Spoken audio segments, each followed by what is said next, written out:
Hey, Brian. Hey, Drew. Sorry about my dogs. We're live.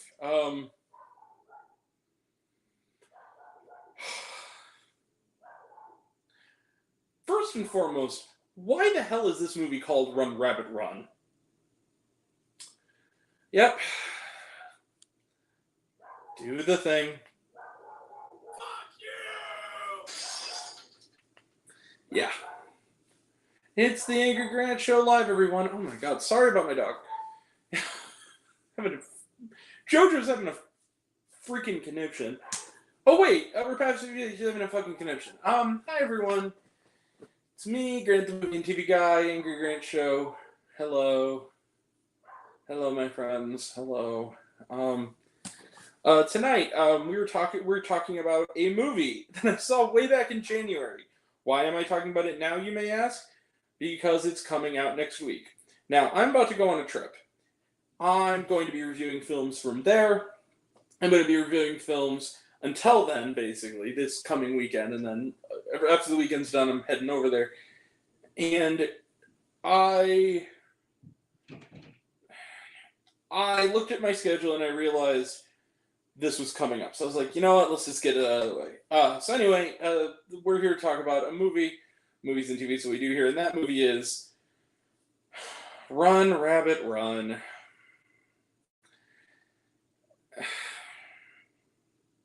I saw this movie at Sundance. I should point this out. I saw this movie at Sundance, and I've waited now all the way till June to talk about it because this film will be on Netflix on June 28th.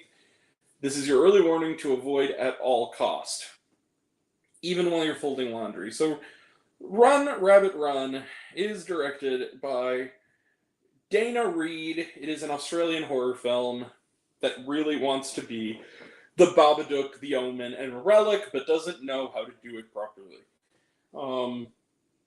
What's it about? Well, Sarah Snook is a mother who also is a fertility doctor for some reason, and they're living in Australia. Poor Sarah Snook.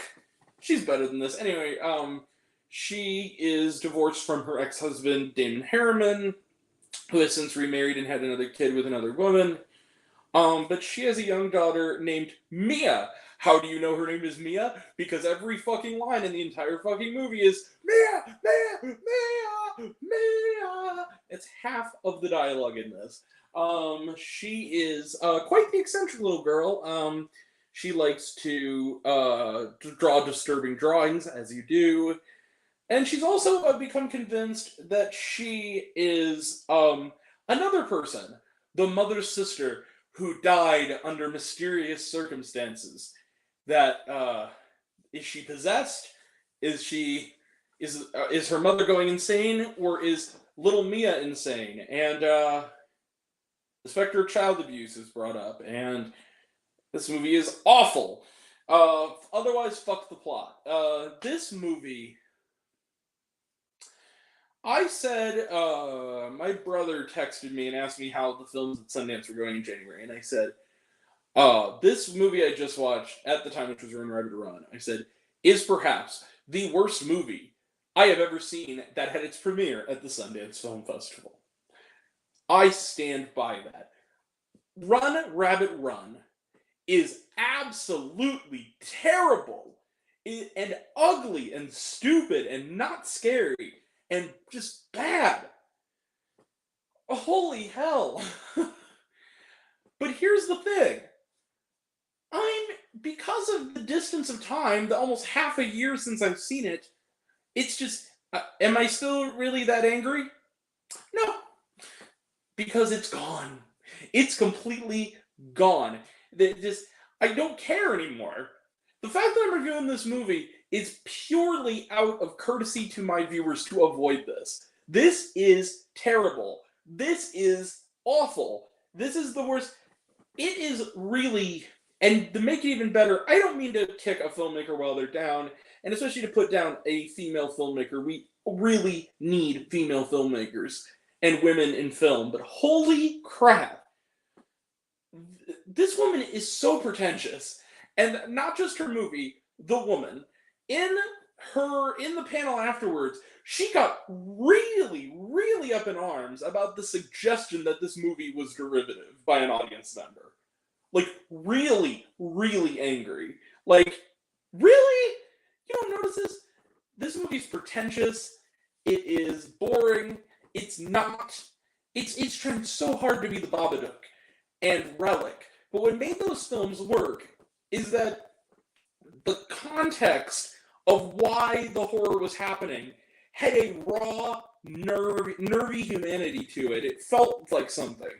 The Babadook was about motherhood, yes, but it was also about, and it was about fear of children, yes, but it also was about more than that. It was about maternal love. It was about, the monsters that hide out in our lives and the fear we have that our children will be monsters. And it had depth, and it had real stakes, and it's about mental health. Relic. It was putting us in the mindset of someone who was losing their mind from the perspective of the Bella Heathcote and Emily Mortimer character as like the second and third generations of the grandmother who has dementia, and we're seeing it in the form of like a haunted house movie. And it was done with depth, and it didn't exploit these themes, it enriched these themes. This movie exploits it. It uses the specter of child abuse and mental health in regards to parents toward their children to back up a stupid and badly shot horror movie that isn't scary. It's badly written, badly acted, and that's including by Sarah Snook. I love Sarah Snook. Shiv Roy, I mean, come on. She's bad in this, and it's not her fault. It's Diana Reed's fault. It really is. And this movie, I'm just going to spoil this movie because I don't care. Don't watch this movie. It's going to be on Netflix on Wednesday of next week. Just avoid this movie. I'm giving you a week's notice to not watch this. The mom killed her sister. That's why. The sister is coming to take her daughter away because when they were children, in flashback, the mom pushed her sister off a cliff.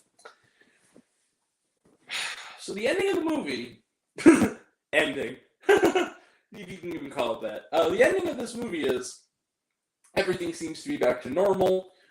The mom is standing by the door, watching, Mia, oh my God.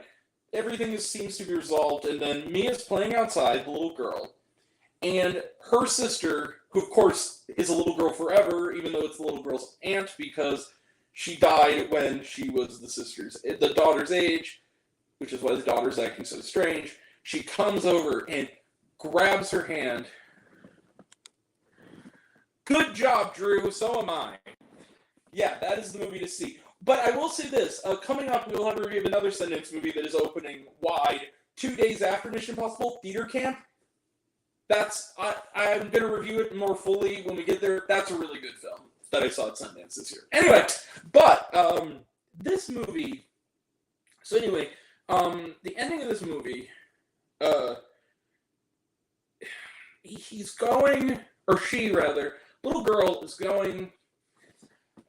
The mom's sister comes back, and she takes the little girl by the hand and is walking toward the cliff face. And the mom is doing the dishes, and she looks up from the window with ample time to rescue her, and just goes, ah! Just screams silently at the window as the dead sister looks back just menacingly and walk on, and they just keep walking. Roll credits. And I was like, oh, fuck you, movie. Did you forget to write an ending? Like, really? What the? It just, oh, God, it was so bad. It was so stupid. It didn't even look good. Okay, now, I want you all to see this. This is on IMDb, as of right now, is the current poster image for this film.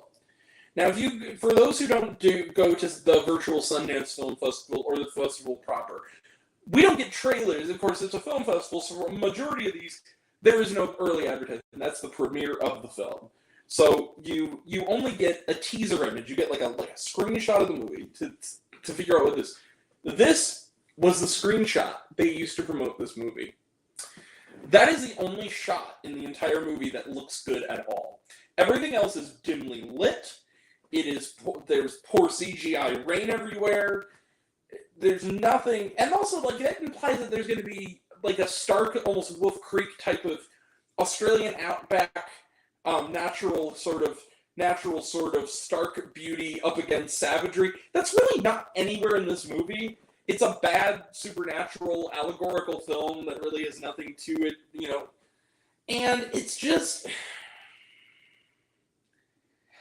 really fucked up for no reason, and not in a way that's interesting or that lives up to. Like, there's a moment where the little girl is getting aggressive with a sharp object, and the mom is trying to defend herself. She's attacking the mom, and the mom defends herself, and it goes back, is trying to like get the things out of her hands, and the movement of her hands is causing the little girl's, arms to be slashed by this sharp object so that it looks like she cut her daughter with it, and the daughter is shaking and bleeding, and it's like, this is like a 7 or 8 year old child, and it's really, really, really disgusting and vile.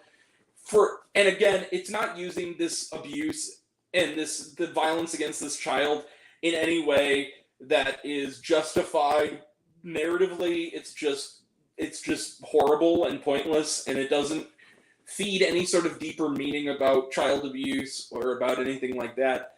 Not to, like, if you're going to have a scene like that, you really need to own up to your end of the bargain and make the movie really about something.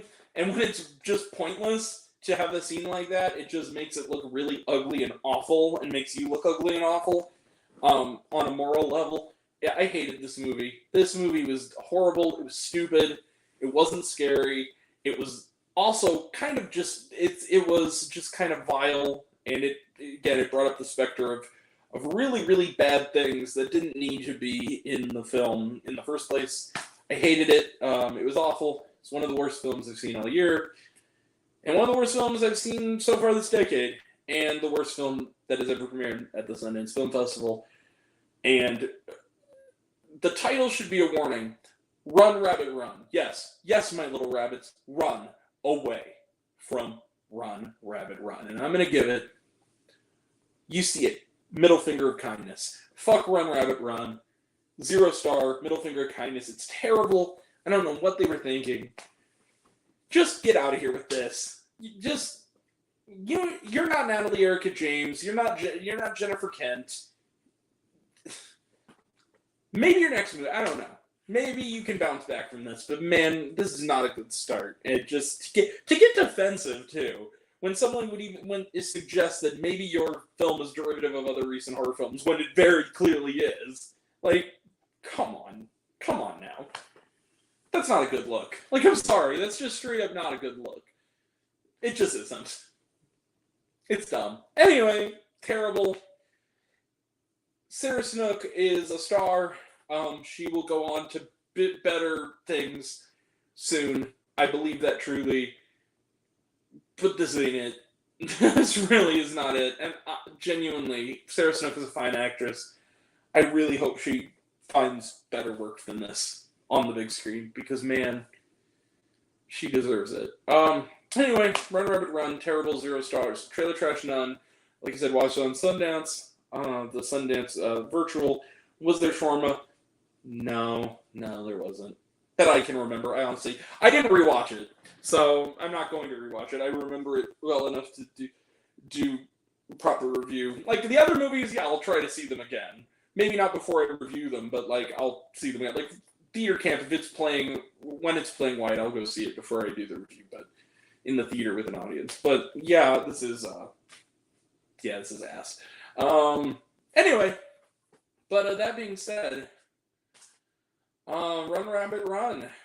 That is it. We will be back. We have a big week ahead before I head out to Utah. Coming up tomorrow night, we have a review of the Swissploitation comedy action horror hybrid film Mad Heidi, which is playing in theaters for one night, and I think is already available to stream as of today. So yeah, so we're gonna check that out. Or maybe it's tomorrow it'll start streaming too. I don't know, but they're doing it as a Fathom event. So we're gonna see Mad Heidi. Thursday we will have a review of Thursday we'll have a review. Yeah, what do we have to do? Oh, No Hard Feelings. with Jennifer Lawrence, and Asteroid City, the latest Wes Anderson film. Also, this weekend, we will have a review of the Disney film World's Best, which is streaming on Disney+. And Monday, we will have a review of the action thriller God is a Bullet, starring Nicolaj Coster-Waldau and who's the actress? Oh crap! The one from It Follows. What's her name?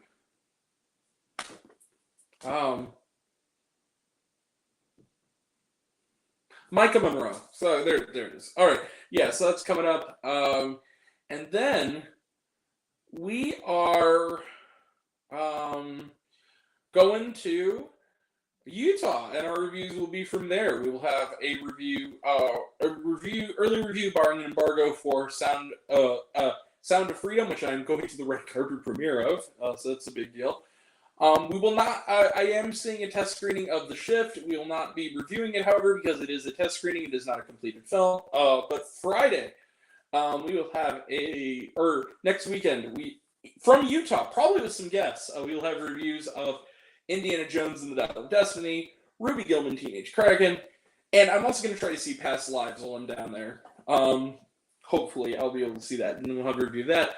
And then also, either that weekend or when I get back, as soon as I get back, we'll have a review of the Netflix animated film, Nimona. July 5th, we will have a slightly early review of Joyride, and then we'll also review that week of Insidious: The Red Door. Yeah, and that's all coming up, and that'll all be next time. And until next time, I'm Grant, the Movie and TV Guy. I see it all. I'm happy to share it with you.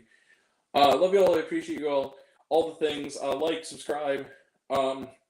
No Pessimist, I love you 3000. Be kind to one another. Like, subscribe, do all the things. Facebook, Twitter, Instagram, all that stuff. You can find it in other videos. And now I want to know down below. Take care of your mental health. It's incredibly important. Now I want to know down below. What did you think? We haven't seen it yet, very likely. But what did you think of Run, Rabbit, Run? Did you like the movie? Did you hate the movie? Think my opinion's good. Think I'm full of shit. Comment below. Let me know. And until we meet again, we were all raised on popcorn. Make my mouth extra butter. And don't watch Run, Rabbit, Run. Love you all. Take care, everyone. Bye.